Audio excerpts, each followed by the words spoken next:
Football season has come and gone in the 4 states, and every summer we release our KOAM Pigskin Preview. Every winter we revisit the predictions we made in the Pigskin Preview. Some were right, and of course, some were wrong. Now, without any further ado, let's see where we knew it and where we blew it. We start with one that we got right, and that's the Miami War Dogs. We said they'd go 8-3, and that's exactly what the War Dogs did. That included a 3-point win on the road over their rival Grove. An 8-3 season, good enough for the War Dogs to earn their first home playoff game in a couple decades.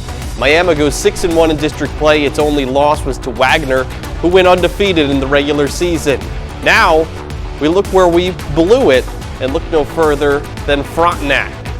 We thought they would go 5-3, but the Raiders blew that prediction out of the water, and under the direction of head coach Leon Miller, who began his second stint as head coach for Frontenac, the Raiders were a perfect 8-0 in the regular season.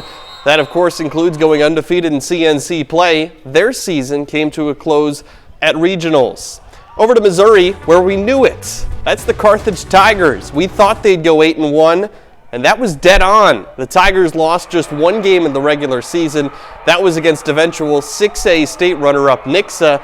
Led by a very strong senior class, the Tigers did not lose a single road game all year. That includes the playoffs as well. And they had 4 members of their team receive all state honors. Staying in Missouri, back to where we blew it. That's the Sarcoxy Bears. We thought they'd get just 2 wins, but the Bears reached that win total just 2 weeks into the season. I'm not quite sure how we got this one so wrong, so you're not going to hear any excuses from me on this one. We just dropped the ball here, and Sarcoxy went on to finish the regular season with 5 wins. They won a first-round playoff game as well. Back to where we knew it. We thought Humboldt would go undefeated, and it did. The Cubs went 7-1 in 2023, stepped things up a notch this year with a perfect 8-0 regular season record. Nobody came within 10 points of the Cubs all year. Their offense scored 40 points or more in 7 of those 8 regular season games. Cubs went on to win a regional championship in the playoffs for the 3rd year in a row. We stay in Kansas. We blew it with the Columbus Titans. They were one of the most fun teams to watch in the area. Columbus played a hard-nosed, smash-mouth brand of football. We predicted them to go 3-5 in the regular season, but even while facing very tough CNC competition, Columbus finishes with a 6-2 record and won a first-round playoff game as well. The last prediction we hit head-on is the Pittsburg State Gorillas.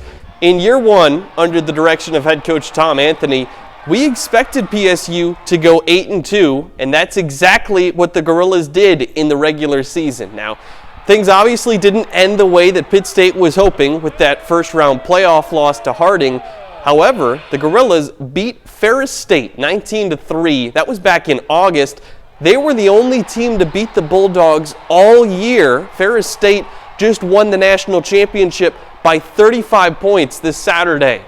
Our final prediction that we got very wrong belongs to Labette County. Entering this year, Labette had finished with a losing record for 5 consecutive seasons. We just thought it would be more of the same in 2024 and predicted a 2-6 record. But the Grizzlies proved us wrong. They went 4-4 in the regular season. They also won a first-round playoff game before falling to eventual state runner-up Bishop Miege.